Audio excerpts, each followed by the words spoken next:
Hi, this is Dr. Raj Gopalan.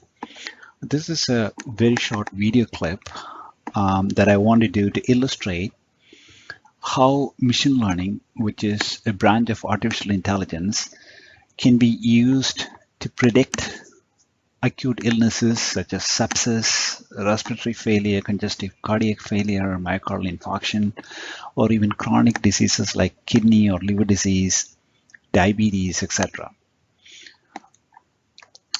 So these machine learning models can be used to detect those diseases very early on so that we can prevent mortality, morbidity, length of stay, or even prevent hospital admission by prompt early intervention. So this is done by machine learning models that actually analyze a large amount of real patient data across multiple healthcare organizations in various regions. So they are able to uncover relationship in the patient data, like even explicit and implicit relations in the patient data, and draw conclusions about the different patient parameters. Patient parameters being demographics like age, gender, ethnicity, then lab results, vitals, medications, procedures, and other conditions, and how each of them independently or in combination can contribute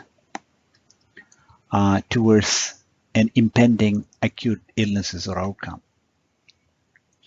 So we can use this machine learning method to build real-time clinical surveillance system. In olden days, these systems are actually built, and even today, some of the systems are built using complicated set of rules that are designed by clinicians based on medical evidence and national guidelines.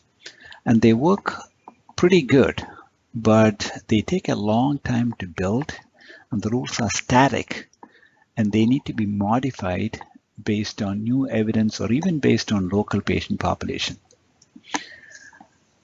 And because these rules are built based on national guidelines that are based on a set of patient populations across the nation or across a region.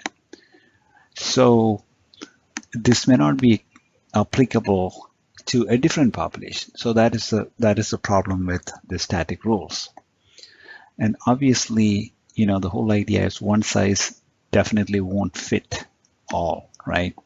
So in contrast, machine learning models can learn constantly. It's not just a one-time learning. It can constantly learn and get better and better based on new patient data and can be customized to an organization or region. So this helps in very optimal performance in terms of accuracy. And also, these models can be built quickly once the data is cleaned and prepped. So in this video clip, I am going to demo how different models are built and evaluated for accuracy. And based on I'm going to show this based on a very small sample of real patient data. Then I'll show how advanced machine learning models can actually give insight into the patient's clinical parameters that contributes to a given illness, and how changes in these parameters independently or in combination can impact an outcome. Let us look at the data. Here, you can actually see a table. This consists of a few patients. Every row corresponds to a patient, and the columns correspond to the patient parameters. So as you can see here, this particular table consists of patients and with their ages, the blood pressure, specific gravity of urine, presence or absence of albumin in urine, the presence of or absence of sugar in the urine, the RBC in the urine, the blood cells in the urine, the pus cells or pus cell clumps in the urine, and random blood glucose, blood urea, serum creatinine, serum sodium, serum potassium, And then you have a bunch more parameters like hemoglobin, packed cell volume, WBC count, RBC count, whether the patient has hypertension or not, the patient has diabetes or not, how is the appetite, is good or poor, presence or absence of pedal edema, presence of absence of anemia. And the last column actually says whether this patient has chronic kidney disease or not. So we are actually going to use this small set of patients to train machine learning models.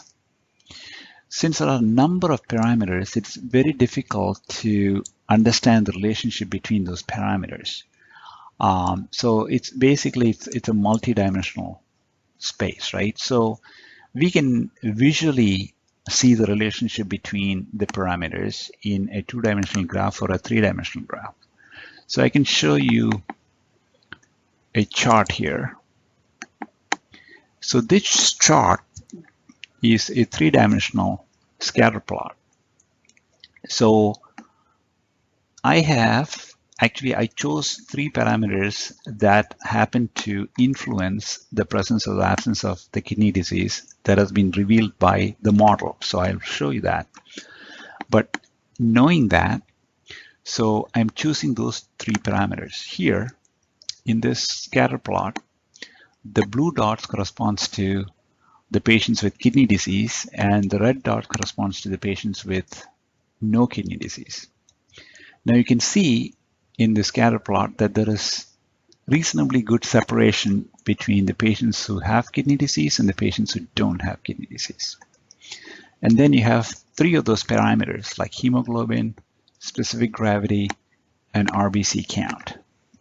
If you look at the hemoglobin, there is a clear demarcation between the patients who has the kidney disease and patient who doesn't have the kidney disease. For example, if the hemoglobin is 12 or less, then those patients seems to have the kidney disease, likely to have the kidney disease. And if the hemoglobin is greater than 12, majority of them don't have the kidney disease.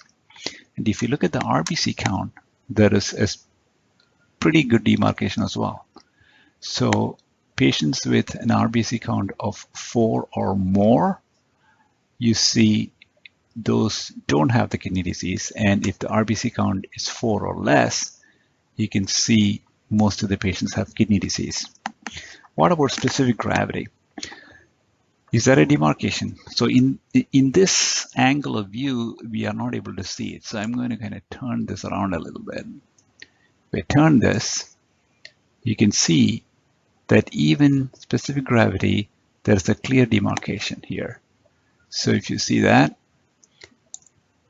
you can see majority of the patients who have kidney disease has a specific gravity of less than 1.02.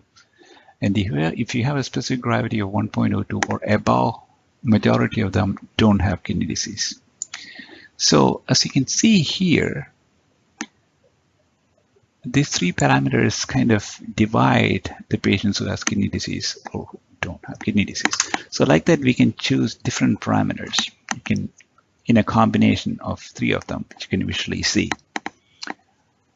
Now, let me go back to the data. So as I said, I use this data to build multiple models, and then we can look at those models and how they are performing. So here, I tried some of these models, like naive Bayes, generalized linear model, logistic regression, fast large margin, deep learning, decision tree, random forest, gradient boosted trees, and support vector machines.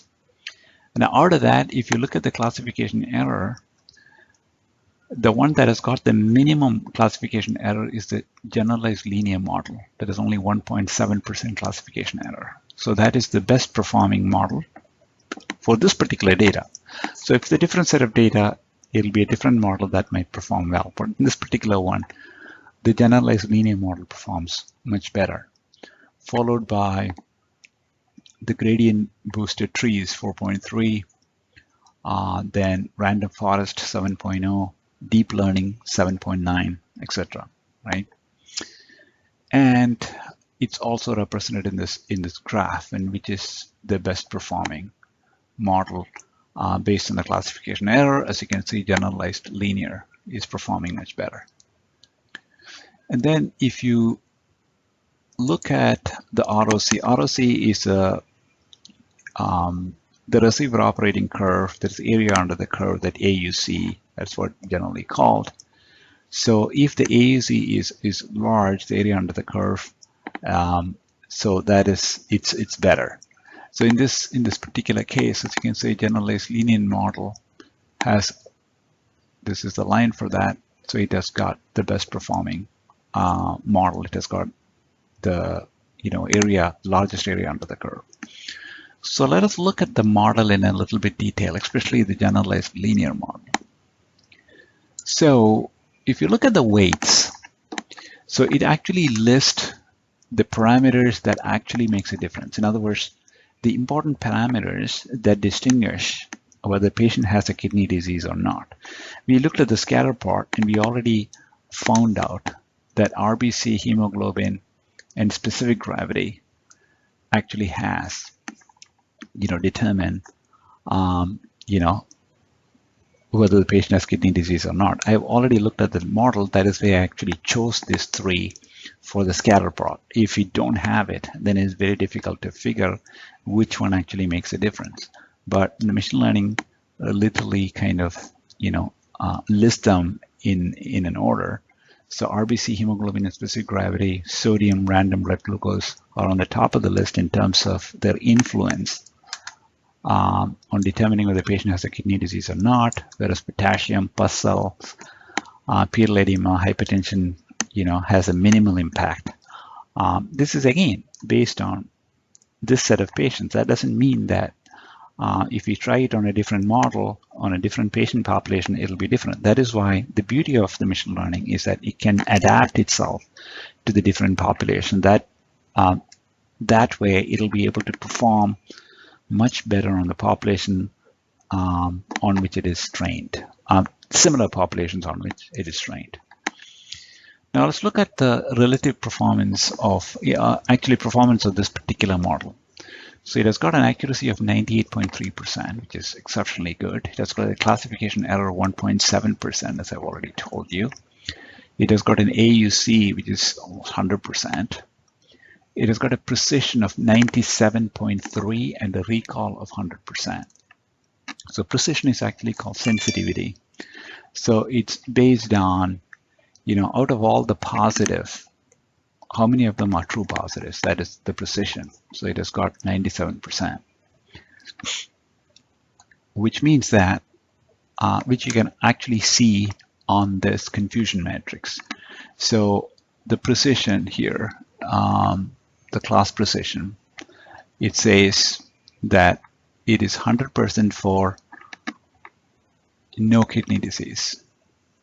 So which means that if the patient has a true kidney disease, there's a true no kidney disease, and the predicted no kidney disease is 42%. So it's like 94.45% of the recall. So it actually predicted almost all the, except for two. So what it did for the two patients is that it predicted us having the kidney disease, but the patient actually didn't have the kidney disease, which is not bad because this is actually a false positive. So if the false positive is a lot, then that leads to alert fatigue, that leads to frustration, right? So, but false negative is really bad. So we don't want to miss any patients having a kidney disease. So in this particular model, so the true kidney disease is 70 patients, and the predicted kidney disease is also 70%. So it's kind of predicted pretty much every one of those patients who had kidney disease, which is very important. So it has got a very high sensitivity. It didn't have any false negative. It has only just two false positive. So which I said is not bad. So it is performed really very well. That is why it has got a precision of 97%. So right here. And then it has got a recall of 100% because it literally predicted every patient with a kidney disease. And I've already talked about sensitivity, which is 100%, and specificity is 95.6%. So F measure is actually average of sensitivity and specificity. It's like 98.6%. So as you can see, this model performed very well. So let us go back and look at in depth how this model works and what kind of an insight this can give us about these patients. Okay, so this is one of the optimal patients with no kidney disease. So this patient, as you can see, each one of them is the parameters, one particular patient. So basically the model is saying that if the patient doesn't have a kidney disease, 83% of the, if the patient has a probability of no kidney disease, 83%, and a kidney disease, only 78%, that typical patient is of age 64, and albumin urine is almost 0, no anemia, good appetite, and the average blood pressure is 76.9. Blood urea is 111.5, and then hemoglobin is extremely good, 17.664. And then if you go down and look at the other parameters, PCV of 48, pedal edema is present. Even if the pedal edema present doesn't make much of a difference. Potassium is 6.7. Pus cell clumps are not present. Even so pus cell is present, doesn't really make a big difference. Remember, this was on the bottom of the list when we looked at which parameters actually contribute to kidney disease. Pus cell was on the bottom of the list. RBC here is in this patient's normal, RBC count of 5.4. We also looked at the scatter graph, but RBC of 5.4 is actually pretty good, and no kidney disease. Random blood sugar is 84. Serum creatinine is 6.3. Serum sodium 145.945. Specific gravity is 1.023. Sugar in the urine is 0.2. WBC count is about 112,625, right? So let's see how these parameters impact. Right here, if you look at the right side, as I said, this particular patient profile has an 83% possibility of no kidney disease and 17% possibility of kidney disease. And the hemoglobin, specific gravity, and RBC is actually green, which means that the values of hemoglobin, specific gravity, and RBC is very favorable for the patient. Same is the case with RBC count and sodium. So let us try to reduce the hemoglobin for this patient and see what happens. So I'm going to the hemoglobin. Let me reduce it. Right now it is 17.64. So if I try to reduce the hemoglobin, so look at here what happens. So right now it's 16, which is still pretty good. Now I'm going to reduce it to maybe 12 or below 12.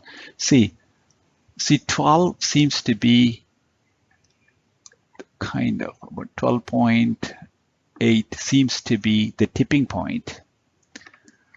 So up to 12.8 hemoglobin, the probability of the kidney disease remains the same. If the hemoglobin goes below 12.8, as you can see, suddenly the probability of the kidney disease goes up slowly, right? So if I go to 10.5, the probability of the kidney disease and no kidney disease is 50-50. See that? And then if you go further down, the hemoglobin, the probability actually, goes further up. And if the hemoglobin is about 7.2, the probability of kidney disease is 100%. So which means hemoglobin is a very good indicator in this particular case of causing kidney disease, right? So let me put the hemoglobin back to maybe like around 35. okay, or 37. Okay, let me put the hemoglobin to 11.7. So it has got a probability of kidney disease 37%. Now here, next one is a specific gravity. Specific gravity of this patient is pretty good. But if I reduce the specific gravity, so before that, let me tell you, what does it tell you, right? So hemoglobin is extremely important because erythropoietin is a factor that is produced in the kidney that acts on the bone marrow where the red cells are produced, and it actually stimulates red cell production. So what happens when the red cell is stimulated? RBC goes up, and the hemoglobin, which is carried in the RBC, also goes up, and it's no anemia, right? So if the RBC count goes down, hemoglobin goes down, iron content goes down, and then the patient becomes anemic. And that's exactly the relationship between the kidney, erythropoietin, and the RBC. So that is why when I reduce the hemoglobin, the possibility of kidney disease goes up, because it's not able to produce enough RBCs. Hemoglobin is also lowered, right? So that is the clinical significance. So let's look at the specific gravity here for this patient. I'm going to reduce the specific gravity, right?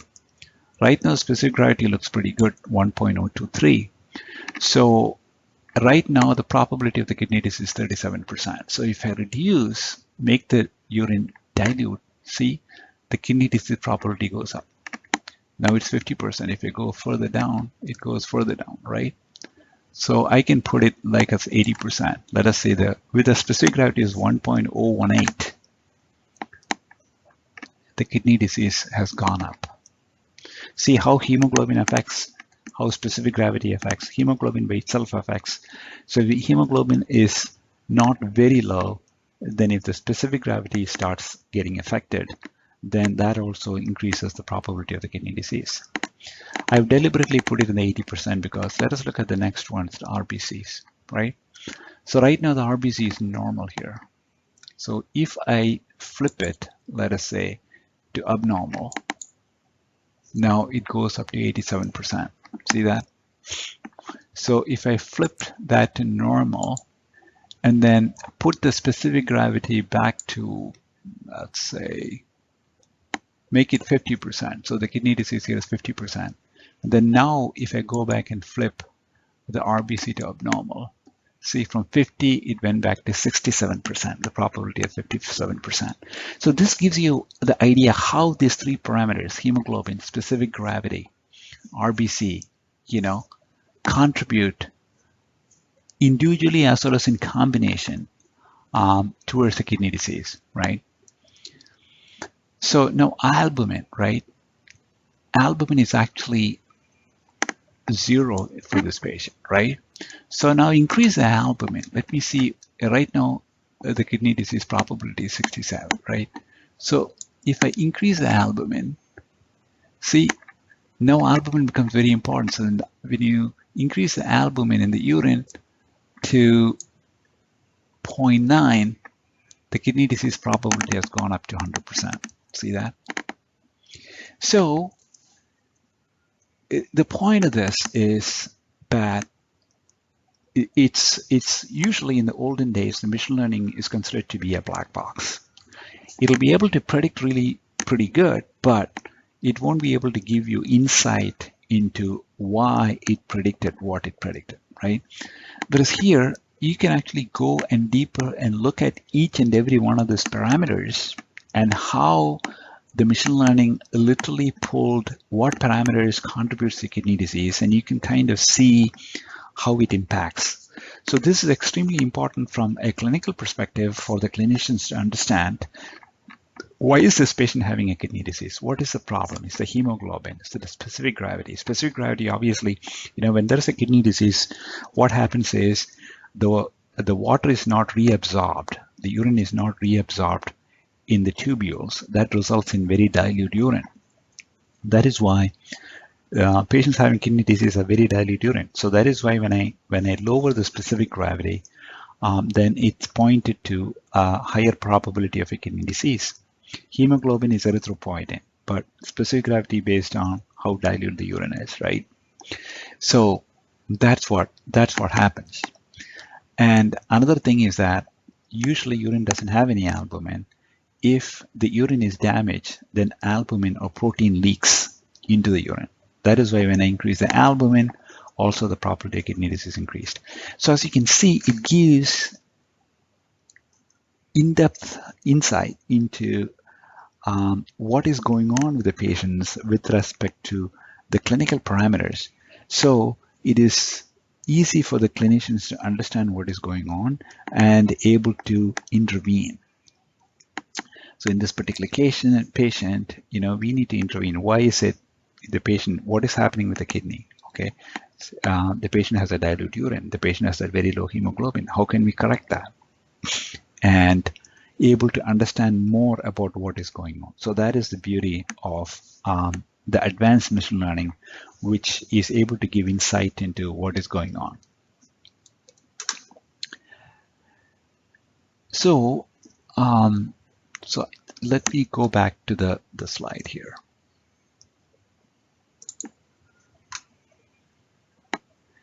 Okay, so as I said earlier, machine learning models are considered to be black box. Even though they predict with a very high degree of accuracy, they won't be able to explain the reasoning behind their prediction, which makes it less palatable for clinicians to accept them. Unlike rule-based systems, which can give the reasoning for its recommendations, right? So that is why rule-based systems are kind of popular with the clinicians, because they were able to understand why it is giving the predictions. But unfortunately, rule-based systems, as I said, are very static, and they need to be constantly being updated. It takes a longer time to build, right?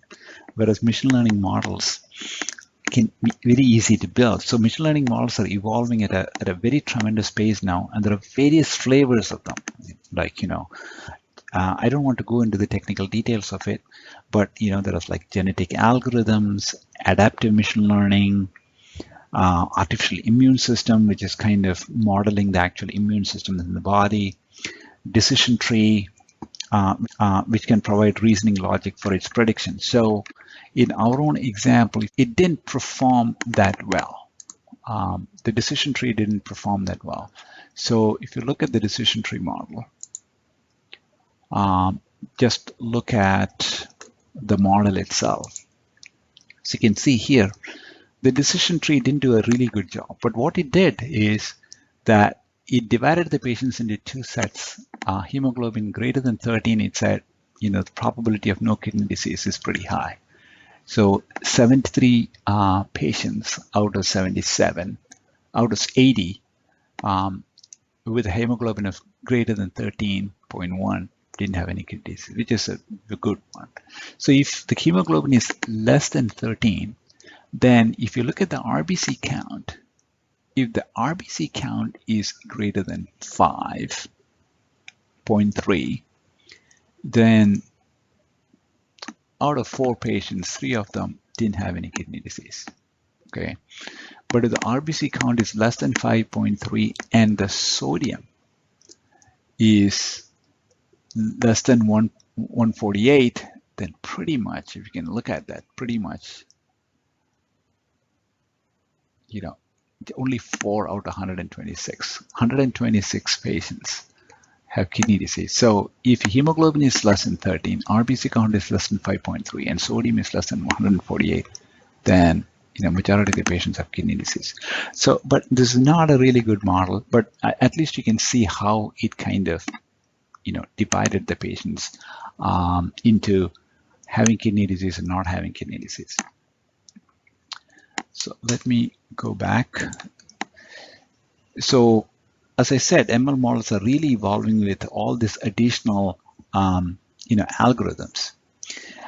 They are being used more and more in healthcare domain. And since mission readable data is the raw material for these machine learning systems, the time is now mature for those systems to be deployed.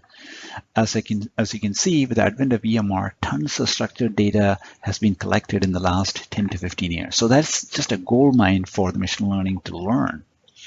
So to make these systems very accurate and better than the most experienced clinicians, hybrid systems that make use of the machine learning, rule-based systems, and NLP systems that extract knowledge from peer-reviewed journals and books makes them very compelling to use for real-time decision support at the point of care.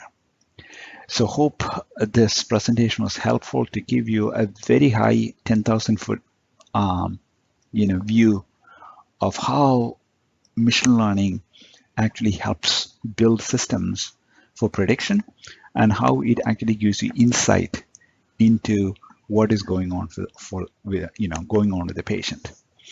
Thanks a lot for listening. Thank you. Thank you.